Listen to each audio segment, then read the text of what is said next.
Mikey Bernard, how are you? How are things? I suppose it's a tough way to finish the campaign. How's the mood ahead of this final game of the campaign?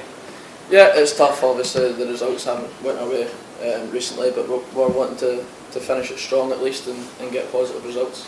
What gives you confidence that you can pull off a big result this weekend? I think we've shown that we can compete.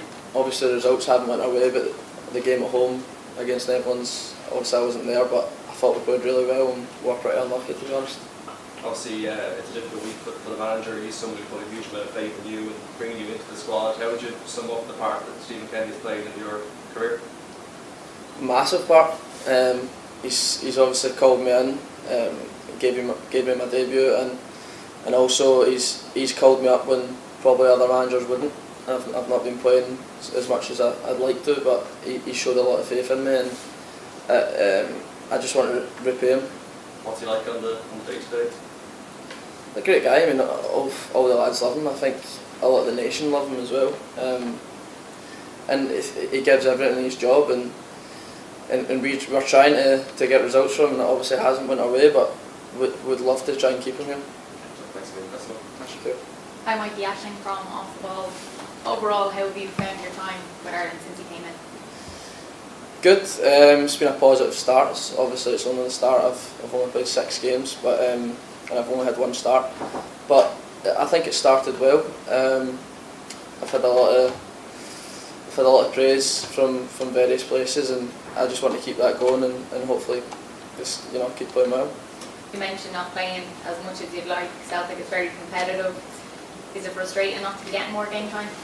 Yeah, definitely. I mean, I think no player's going to be happy when they're not playing. Ultimately, I think it's up to me. I need to try and force my way into that team. I've obviously got until January to do that, and I'll try and give it everything to do that. But we'll just have to see what happens. Have you spoke to Brendan Rodgers about it much?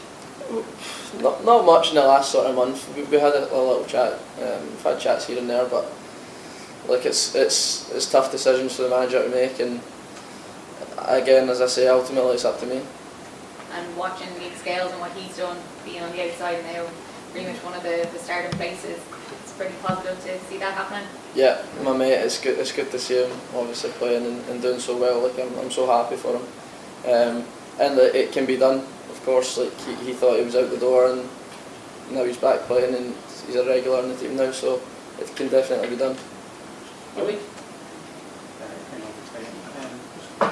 know if you remember this game, 2018, you played against Dutch 21s in Scotland. Yeah, I think I did. Was he playing? Yeah. Was it? Yeah. No, I was just wondering how much you remember of it. I think we got beat.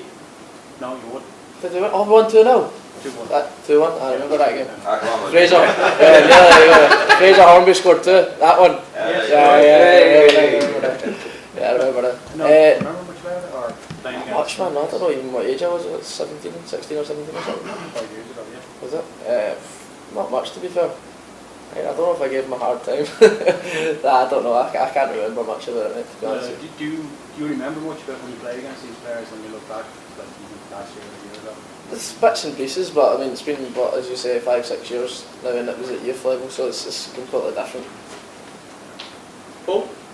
Mikey, sorry, just you were talking there about not playing as much as you wanted to with Celtic. The fact that these could be Stephen's last games as manager and you go into January and the window opens, the fact that it could be a new Ireland manager in March, does that heighten the need for you to be out playing regularly somewhere to impress a new Ireland manager potentially? Yeah, I think so. Obviously, I want to be involved in the Ireland camp. I want to be playing for Ireland, and realistically, if I'm not playing, I won't be getting picked unless, again, I go out and do really well. But it makes it a lot harder. I'm definitely going to have to either force my way into the team or maybe we'll see what happens. I'm not sure what's going to happen in January, but I do want to play. And if it came down to it, would you consider going abroad again? Yeah, I mean, I'm not going to say anything bad about Celtic. I'd love for it to happen at Celtic. I'd love for me to play. But I mean, I'm 24 now as well, and I want to play every game. And just finally, you spoke there about Stephen showing maybe faith in you that other managers mightn't, considering playing as often as you'd like club football. What is it you offer Stephen that he likes so much, do you feel? I think I just offer something different to the team, to be honest. Obviously my 1v1 ability and able to sort of make things happen that maybe other players couldn't. But I mean, it's tough to say. It's the manager makes the decision to bring me in, and obviously I need to try and repay him and show what I can do on the pitch. The manager is renowned for having a big load of wing play and wingers. Obviously, you fall into that category. So, what sort of confidence does that give you coming to the camp? Like, it's knowing that you're his type of player, and there's a very good chance you'll enjoy some time on the pitch and some time to impress.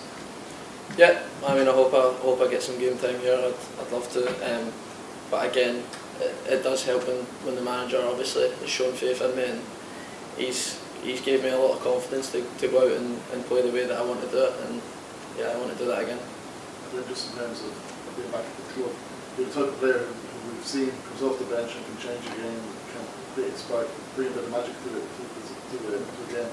Does that help when you're struggling at the club, that you know that if you do get a chance, it's a chance to make an immediate impact with the team? Yeah, I mean, obviously, if I can make an impact at international level, then I should be able to do that at club level.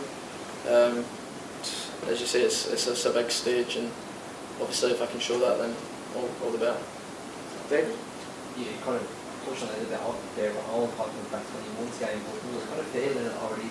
Did you been through quite a lot in your career, even at the age of 24? Maybe. I mean, I'd like to have done a lot more at this stage of my career. Obviously, I had a sort of maybe 18 months of quite bad injuries, but I seem to have overcame that now, and I'm playing. But I'd like to have done a lot more in my career by now, to be honest.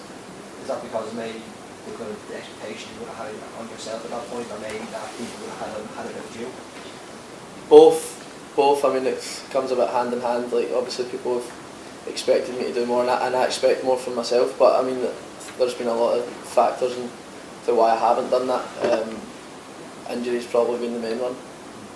Because and then on the injuries, we were just chatting with James from kind of a different perspective. But obviously he would have gone to the Central Wigan, for example, and then managed to come to one maybe into the squads, realising and having that kind of perseverance to come through it. You kind of probably need a kind of a different type of perseverance. You have to get over those injuries and get that trust back in your body again, I imagine. Yeah, what you said at the end there is right. I didn't have a lot of trust in my body at one stage. I was afraid of getting injured all the time and stuff happening. But as I say, I've seen come over that. I had obviously an injury at the start of the year, but it was sort of a freak one, and maybe 18 months before that I was fine, like no injuries. So I'm confident again. It was like impact you even at that time when you were really got able to do what you wanted to do, football and outside of football as well. Yeah, obviously what you do on the pitch affects your life like massively. Every footballer will tell you that. And it's hard to be happy when you're not doing what you love. And but just one more. There's 5 questions out there. Yeah, well, it's an interesting point, so I was hoping to ask follow on. Just has that changed you how you think then? So like not want to take happiness you have as a footballer outside of it. It's tough. It's a tough question, to be honest with you. As you say, it's hard. It's hard to be happy when you're not playing all the time, but you have to sort of, I don't know, detach yourself from football at times. Mikey, we spoke to Darrell Shea earlier on about his situation, and there was a spell where he wasn't even on the bench. It's not just he was dropped, he was gone from the squad. He said that was the hardest point. Do you find that as well? Because some weeks you're on the bench with Celtic, next week you're not gone. That must be difficult. Yeah, it's a little bit up and down, but it's character building. It's where you get your determination and stuff. So I've been through this before, and I'll get through it again. I mean, with the Champions League, it's a stage that every player wants to play on, and because of injuries and then on selection, must be again you're dying to get on with the Champions League, but it just hasn't happened yet this year. Yeah, it's not happened yet. Hopefully it does. I mean, a big dream of mine would have been to play in the Champions League for Celtic. Sort of what I wanted to do when I was a boy. So hopefully it happens. But if it doesn't, it's not the end of the world. Mikey, just looking over, you played under Hostel, when you're going to get it wrong, and Ball. You played under Celtic. Yeah.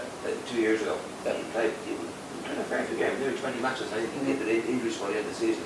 How did you find playing under him, and just what do you think of what he's doing at Spurs now? Has that surprised you? No, I don't think so. I mean, I think we knew right away that he was a top manager, and he implemented his style of play right away, and he didn't change. And I think that's exactly what he's doing at Spurs. And sometimes people criticise that, but that's what he's going to do, and I think it will pay off for him. How was he with you? It was good. It was really good actually. I played a lot of games up until maybe January, and I got an injury, like first game in January I think, and then I didn't really play much after that. I was maybe out for 3 months, and then it was sort of tough to force your way back into the team after that, isn't it? But did he encourage your type of play? Yeah, definitely. You were improving with him? Definitely. I felt as if I was. Yeah, I was playing. Last one. Yeah, who would you say is the best player that you've ever played with at Celtic? Celtic. That's a tough question.